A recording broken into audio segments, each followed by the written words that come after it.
In this lesson, we're going to start with a silver highlighted bleach bypass look. In this lesson, we're going to start with a silver highlighted bleach bypass look. Now, before we jump back to our footage, I wanted to take a look at how do we create this look on a couple of charts. And really quick, I wanted to look at a piece of example footage that was shot using this bleach bypass method. Now I have some samples from some well-known films here. This still was shot with a bleach bypass, and we can see that it is a fairly unique look. This look is obtained when we skip the bleach bypass, or we bypass the bleach process of the film development process, which leaves the silver highlights on the developed film, and it gives some extra contrast and reduced saturation, which we can see right here. If we look at our vector scope, we can see that although it does look somewhat colorful to the eye perceptually, on the vector scope, we can see there is really no color here. There is a slight blue tint that goes towards blue and cyan that we can see that was probably added a little bit in the DI process, although I'm just making an assumption. The actual characteristic of the look is really a silvery, contrasty look with some fairly low saturation. And there's a lot of different ways that we can create this. Now I'll turn off our still, and I'll go to a piece of example footage. Now this is an ARRI log C example shot. This can be found on ARRI's website, built into their color tool, and it's right in their DMG if you want to extract that. But what I like about it, it's a perfectly balanced clip, and we have a color chart right here, so it's great for building looks on. I do like building looks on general project footage, but I also like building looks on shots that I'm intimately familiar with. That way, when I copy them over and I see there's a problem, I can really quickly determine whether it's the look itself that's causing the problem, or if there's a piece of color correction that I need to do within the shot itself. I really like to make sure that I am very specific about whether I'm trying to do a piece of color correction or color grading. So the first thing that I want to do here is make sure that we have our color management, because I'm not on the same timeline. So I'm going to make sure that I have a color space transform on this guy.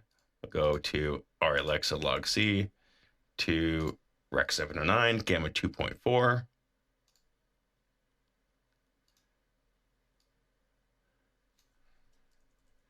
And we'll call it output to match this. And I'll actually just build this on the timeline so we can see this on all of these clips right here. Now, one way to build this look is to use the Y only or Luma only tools built into Resolve. And there's quite a few of them.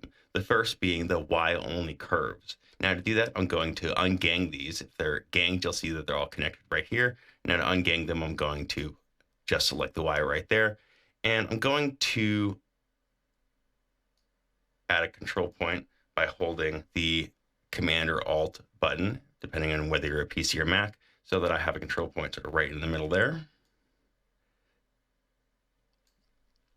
And then I'm going to add some S-curve based contrast.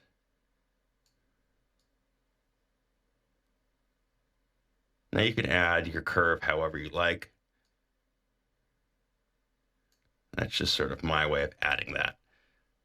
Now if I turn this on and off, you'll see that looking at the vector scope that I have reduced the saturation, and if I pull up the parade, of course, we have increased the contrast. Now, because we've increased the contrast, my black levels probably need to be adjusted a tiny bit, so I may want to increase my offset.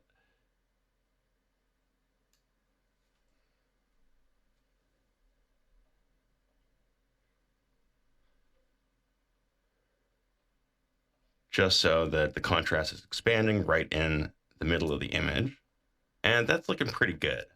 Now, if I wanted to actually match that blue tint, I can move this right over here. Again, we're making sure that we stay organized. And I'll use our HDR panel. I'll make sure that we're in a color managed state.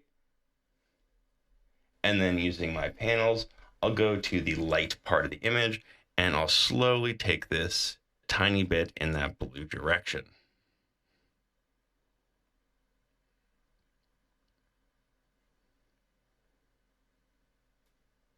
Now, if I want to see how far that blue is going, I can easily see that right here, and I can increase or decrease that using a fall off. And because I want this to be less of a tint and more of a feel, I'm going to reduce that to 50%. So that's one method. We'll delete that. We'll call this Luma Curves. Okay, another method is going to result in a similar effect, and it's done with the primary lift gamma gain wheels. We're going to use their Luma only mode to obtain this. Now, if you're using the panel right over here, you can either manually adjust it using your mouse right here, or you can hold the Command or Alt option on your keyboard and drag this up. And you'll see that only the white is moving, indicating that we are making a Luma only adjustment. So I'm going to raise this to about, let's call it 1.1, and I'll move this down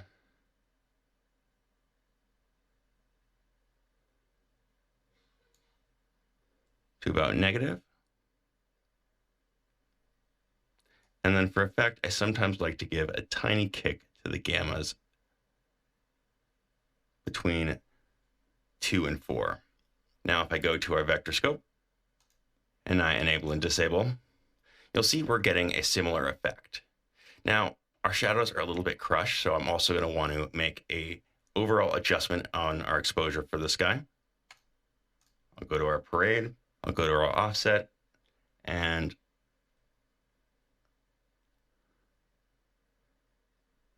I'll see if we can center this so that our contrast is expanding right in the middle.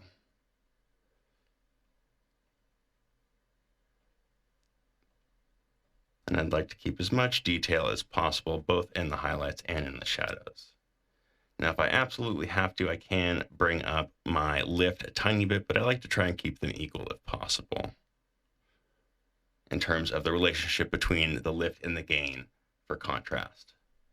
Because I like to keep the tonal range of the image pretty much as the DP set it, unless I am asked to change that, or it's a significant part of the look that we've designed ahead of time. So right here, we have another variant of the bleach bypass or the ENR look. I'll call this lift gamma gain. We'll grab a still, and I'll delete that.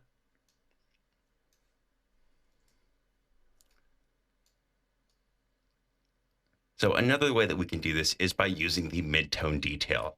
So the midtone detail adds what is known as micro contrast.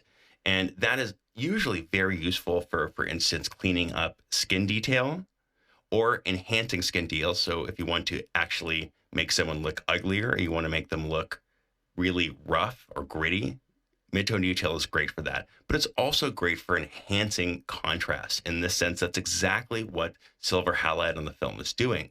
So we can do that by going to the primary panel and going to the midtone detail. I'm going to move this up.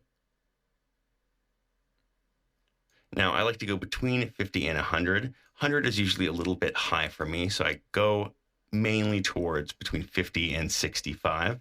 And I combine that with a contrast increase that reduces saturation as well. So that's usually a Luma only based contrast, whether it's curves or lift gamma gain. I'll do that right here. And instead of doing the previous S curve, I'll use editable splines. That way I can get another type of S curve.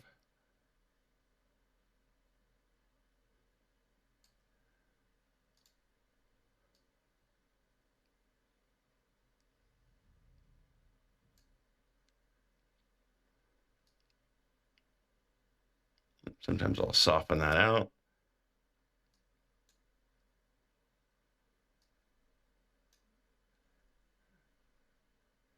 And I really want to go into this planet detail real quickly. So this is what I like about using a test image. I'm really familiar with the detail right here, so I can see exactly what this look is doing. And if that's intended, that's great. But if that's not, I can clean that up right now and adjust my curves accordingly. Awesome. So here's another type of bleach bypass look done using mid-tone detail and lumen curves. So now we have a bunch of different versions of bleach bypass that we can go and apply to our timeline and experiment either combining them or reducing them in intensity till we find a variation that works really well with our project.